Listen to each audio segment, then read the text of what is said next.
ఇచ్చాము, అక్కడి నుంచి వచ్చిన పత్రంలో ఉంది అని చెప్పిన తర్వాత ఇప్పుడు మళ్ళీ మాకు రాజధాని లేదని వాదిస్తే మరి ఇంతకుముందు మీరు ఇలాగే అన్నారు కదా. ఎలా వాదిస్తారు సార్? ఇప్పుడు ఈయన తీసుకున్న నిర్ణయం కదా, జగన్మోహన్ రెడ్డి గారు 3 రాజధానులు అన్నారు, అక్కడ లేనే లేదు, ఎగ్జిక్యూటివ్ క్యాపిటల్ వేరే దగ్గరికి అన్నారు, అక్కడ లేదు ఇక్కడ లేదు, ఇప్పుడు ఉమ్మడిది అయిపోయింది. 3 రాజధానుల సమస్య అది రాష్ట్రం. జగన్మోహన్ రెడ్డి నిర్ణయం పొరపాటు, దాని మీద ప్రజలు ఏం తీర్పిస్తారో, తీర్పుని బట్టి వస్తే ఏం చేస్తారో అది నెక్స్ట్ స్టెప్. కేంద్రానికి సంబంధించినంత వరకు ద్వంద్వ వైఖరి ఉంది ఇక్కడ. కేంద్రం డబుల్ గేమ్ ఆడింది ఈ విషయంలో. కేంద్రం డబుల్ గేమ్ ఆడింది.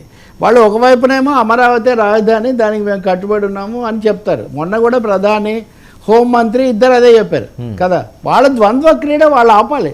నేను చెప్పింది అదే కదా, 2 రాష్ట్రాలది ముగించడానికి ఈ ద్వంద్వ క్రీడ వాళ్ళు ఆపాలి ఇప్పుడైనా సరే. వీళ్ళున్నా రేపు కొత్త వాళ్ళు వచ్చినా. మీకు ఒక విషయం చెప్తాను, RBI reserve bank of India ఇంతవరకు ఆంధ్రప్రదేశ్లో వాళ్ళ హెడ్ ఆఫీస్ పెట్టలేదు. పెట్టాలి, ఒక పెద్ద హెడ్ ఆఫీస్ పెట్టి. ఎందుకు పెట్టలేదు అంటే వాళ్ళు మొన్న ఈ ఎన్నికలు ప్రకటించిన తర్వాత ఒక నోట్ పంపించారు, ఆంధ్రప్రదేశ్ రాజధాని ఏదో తెలియలేదు కాబట్టి మాకు తెలిసిన తర్వాత మేము పెడతామని. అంతకుముందు విశాఖపట్నంలో పెడతా ఉన్నారు, పెట్టలేదు. కాబట్టి కేంద్రం దీనికి ఒక ముగింపు పలకాల్సిన బాధ్యత కేంద్రం మీద ఉంది. ప్రజలు ఇచ్చిన తీర్పేదా అది తెలుస్తుంది. సో 3 దశల్లో ఇది ఉంటుంది. 1 కేంద్రం పాత్ర, 2 కొత్తగా వచ్చే ప్రభుత్వం దీనికి సంబంధించి ముగింపు పలకటం, న్యాయస్థానం, అదొకటి. ఇంకా మూడో విషయానికి వస్తే ప్రాక్టికల్గా సొల్యూషన్ ఏంటి, అది కొత్త ప్రభుత్వం ఏం వైఖరి తీసుకుంటుంది, 3 మీద ఆధారపడి. దానికంటే ముందే వీళ్ళు కట్ ఆఫ్ అయిపోతున్నది కదా సార్, జూన్ 2కి. అది ఎవరు చేయాలి దానికి ఇనిషియేటివ్? ప్రభుత్వాలు ఏర్పడాలి. మరి నాయకులు ఓకే రిజల్ట్స్ పక్కన పెట్టి అందరూ సమిష్టిగా దీని మీద ఒక మాట మాట్లాడడమో, స్టేట్మెంట్ ఇవ్వడమో, లేకపోతే రాష్ట్రపతికి ఎవరికన్నా. వర్మ ఇప్పుడు రాజకీయంగా పెద్ద మనుషుల్లాగా మాట్లాడుకునే అంశం కాదు కదా. ఇప్పుడు అట్లా అయితే ప్రధానమంత్రి చెప్పిన ప్రకారం అమరావతి రాజధాని. ఇప్పుడు జగన్మోహన్ రెడ్డి కూడా అమరావతి ఇది శాసన రాజధాని అంటున్నాడు, కానీ రాజధాని కాదు కానీ అని అంటలేదు కదా వాళ్ళు. మేము ఒక్క పాలనా రాజధాని తీసుకుపోతున్నాం, మిగిలినవి 2 ఇక్కడే ఉంటాయని వాళ్ళు చెప్తున్నారు. అది చెల్లుతుందా లేదా అన్నది సుప్రీంకోర్టు చెప్పాలి. ప్రజలు అయితే ఎందుకు 3 రాజధానులు ఇంత రాష్ట్రానికి ఒకటే పూర్తి చేయలేదు, ఇలాంటి విమర్శ మన అందరం కూడా చేస్తాం. కానీ అది కోర్టు ముందుకు వెళ్ళిన తర్వాత, పార్లమెంటు కూడా మాట్లాడిన తర్వాత పార్లమెంట్ ఇనిషియేటివ్ తీసుకోవచ్చు. కేంద్రం ఇనిషియేటివ్ తీసుకొని ఇదే రాజధాని అని వాళ్ళు చెప్పొచ్చు, వాళ్ళు కోర్టులో చెప్పాలి. కాబట్టి జగన్ అయితే చెప్పాడు, ఆయన చెప్పి ఎన్నికలకు వెళ్ళాడు.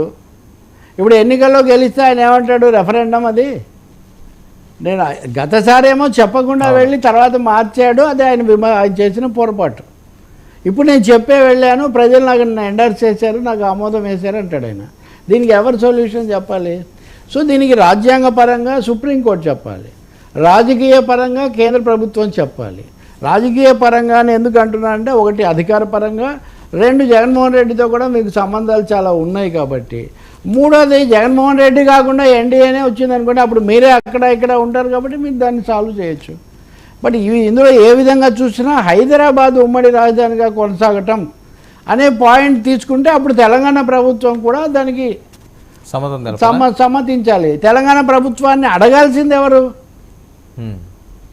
ఎవరు అడగాల్సింది?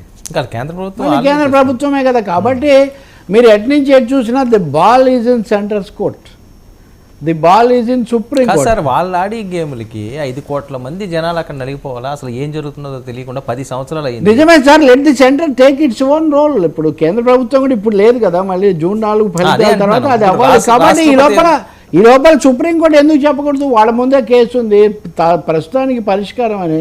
సుప్రీంకోర్టు కేంద్ర ప్రభుత్వం శాసించాలి, వాళ్ళు చేయదగిన పని. ఎందుకంటే విభజన చట్టం పార్లమెంటుకు ఆ బాధ్యత అప్పగించింది, కేంద్రానికి ఆ బాధ్యత అప్పగించింది. కాబట్టి అది ఆయన పూర్తి చేయలేదనో, అది ఆయన మార్చాడనో కాదు కదా. కాబట్టి ఇప్పుడు ముఖ్యమంత్రికి కూడా ఏముంది అధికారం? ఇప్పుడు ఎన్నికల సంఘం చేతిలో ఉంది రాష్ట్రం.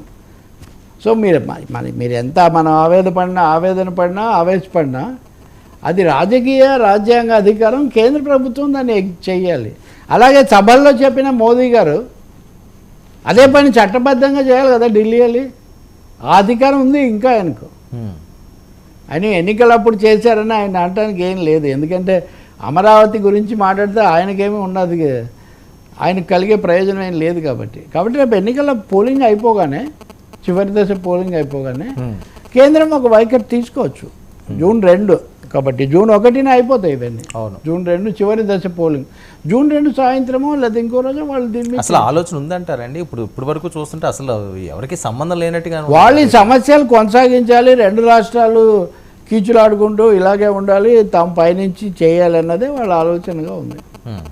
ఇలా తెలంగాణలో ఒక విధంగా మనం ఆధిపత్యం కాపాడుకోవాలి, ఆంధ్రప్రదేశ్లో వీలైతే మనం పైకి రావాలి వీళ్ళిద్దరి మధ్యలోనే, అంతే ఉంది. అందుకనే ఇన్ని రోజులు ఎందుకు సాగింది, లేకపోతే సాగేది కాదు కదా. ఫస్ట్ 5 years అసలు అధికారంలోనే ఉన్నారు కాబట్టి, ఫస్ట్ 4 years కాబట్టి బాధాకరమైన పరిస్థితి ఇది. తలకాయ లేకుండా ఒక మనిషి ఉండడం ఎలా సాధ్యమో కాదో, హెడ్లెస్ మ్యాన్ లాంటిదే క్యాపిటల్లెస్ స్టేట్. ఇప్పుడు ఆంధ్రప్రదేశ్ అలాంటి దురవస్థలో ఉంది. ఇప్పుడు పోలవరం పరిస్థితి కూడా అంతే, అది ఏమవుతుందో తెలియదు, ఏ పార్టీ వచ్చింది. అవన్నీ వాటి కోసమే కదా వీళ్ళు అన్నారు, మేము రాష్ట్ర ప్రయోజనాల కోసం అన్నారు, వాళ్ళు కూడా అన్నారు. ఇద్దరు కలిసి మామూలు మాటలే మాట్లాడారు కానీ ఎన్నికల ప్రణాళికలో ఇద్దరులో ఎవరన్నా పెట్టారా ఇవి? నిజంగా ప్రశ్న ఇది. ఇవన్నీ అడిగితే మళ్ళీ వీళ్ళకు నచ్చదు, కోపతాపాలు వస్తాయి. వాళ్ళు అన్నారు జీవం లేకుండా ఏం చేశారు మరి, ఎవరు చేశారు దీనికి? కాబట్టి రేపు ఓటర్ నాడు తెలిసిన తర్వాత అయినా కొంచెం అంటే న్యాయం చేయడానికి అన్ని పక్షాలు ప్రయత్నించాలి. బట్ ప్రధాన అంశం మీరన్న పొలిటికల్ ఇనిషియేటివ్ కూడా మోదీ తీసుకోవచ్చు. మోదీ గారు ఒకసారి ఫోన్ చేసి రేవంత్ రెడ్డికి, జగన్మోహన్ రెడ్డికి, ప్రస్తుతానికి ఇప్పుడు ఇంకా వాళ్ళే ఉన్నారు కాబట్టి, పలానా విధంగా చేస్తున్నాము అని ఒక మాట తీసుకొని వాళ్ళు మినిమం చేయొచ్చు. చేయాలంటే 2వ తారీఖు ఇది అయిపోతుంది కాబట్టి ఈ లోపల ఒక స్టెప్ తీసుకోవాలి మనం. ఎందుకంటే ఇక్కడ పోలింగ్ ఇక్కడే లేదు కదా, మిగతా చోట్ల ఉంది కానీ రాష్ట్రాలకు సంబంధించి లేదు కదా. సో మోదీ రాష్ట్రాల మీద చొరవ తీసుకోవచ్చు. ఉన్న చట్టం ప్రకారమే కదా, ఇందులో కొత్తగా ఏం చేస్తుంది లేదు కదా. కానీ చెయ్యరు, చేయదలుచుకుంటే ఈ అనిశ్చితి, ఈ అస్పష్టత